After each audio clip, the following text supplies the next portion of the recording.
सफाई के मामले में रेलवेज ने बहुत अच्छा काम किया है। महोदय को धन्यवाद देना चाहूँगा।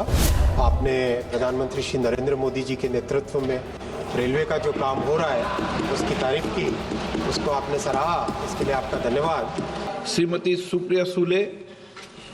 सर, महाराष्ट्र में रेलवे मंत्रालय का काम सचमुच अच्छा हो रहा है और उनकी टीम को मैं कॉम्प्लीमेंट करूंगी क्योंकि रेलवेज ने सफाई, इनकी मैं हमेशा प्रशंसा इसलिए कर रही हूँ कि सफाई के मामले में रेलवेज ने बहुत अच्छा काम किया है। लेकिन महाराष्ट्र में नीरा, जेजुरी, बारामती और दौंड, इस सारे मेरे निर्वाचन क्षेत्र में जो स्टॉपेजेस है सारे वो पूरे कम हो चुके हैं। दौंड का मैं उदाहरण दूं आपको, वहाँ 80 ट्रेन रुकती थी, आज 40 ट्रेन सर रुकती है और वो बहुत बड़ा जंक्शन है और वहाँ का पूरा इकोनॉमिक सिचुएशन, इसमें अगर आप ई क्वेश्चन थे socio economic benefits anticipated in this state.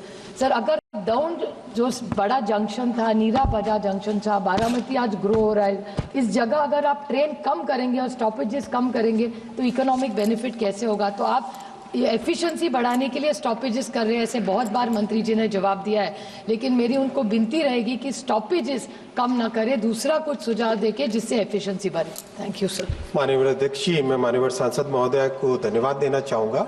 आपने प्रधानमंत्री श्री नरेंद्र मोदी जी के नेतृत्व में रेलवे का जो काम हो रहा है उसकी तारीफ की, उसको आपने सराहा, इसके लिए आपका धन्यवाद। माननीय अध्यक्ष जी, मैं ये कहना चाहूँगा कि पुणे दौंड एरिया इतना महत्वपूर्ण एरिया है कि उसके लिए टोटल एक नया मास्टर प्लान बनके बहुत ही अच्छा एक प्रोग्राम बना है। पुणे की कैपेसिटी को डबल करने के लिए उरुली में एक मेगा टर्मिनल बनाया जा रहा है। पुणे जंक्शन को टोटली रीमॉडल करके रीडेवलप किया जा रहा है। शिवाजी नगर स्टेशन को टर्मिनल बनाने की प्रयास है।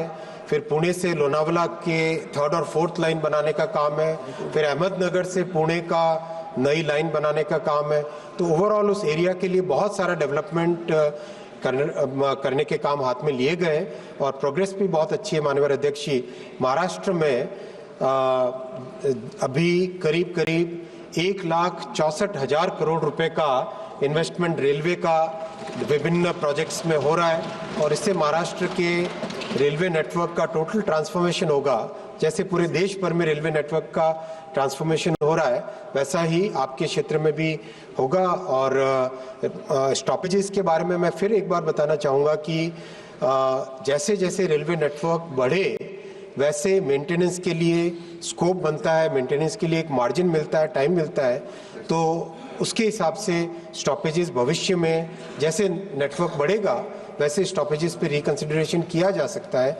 अभी अपने को इस नेटवर्क को सेफ रख के अच्छे तरीके से चलाने का वो मेजर फोकस करके आगे चलना चाहिए और जिस तरह से काम अभी चल रहा है माननीय अध्यक्ष जी, उससे इन प्रधानमंत्री श्री नरेंद्र मोदी जी कहते हैं कि इस 3rd टर्म में 3 गुना मेहनत करनी है। तो इस 3 गुना मेहनत से जो परिणाम आएंगे इन 5 वर्षों में रेलवे एकदम ट्रांसफॉर्म होकर निकलेगा।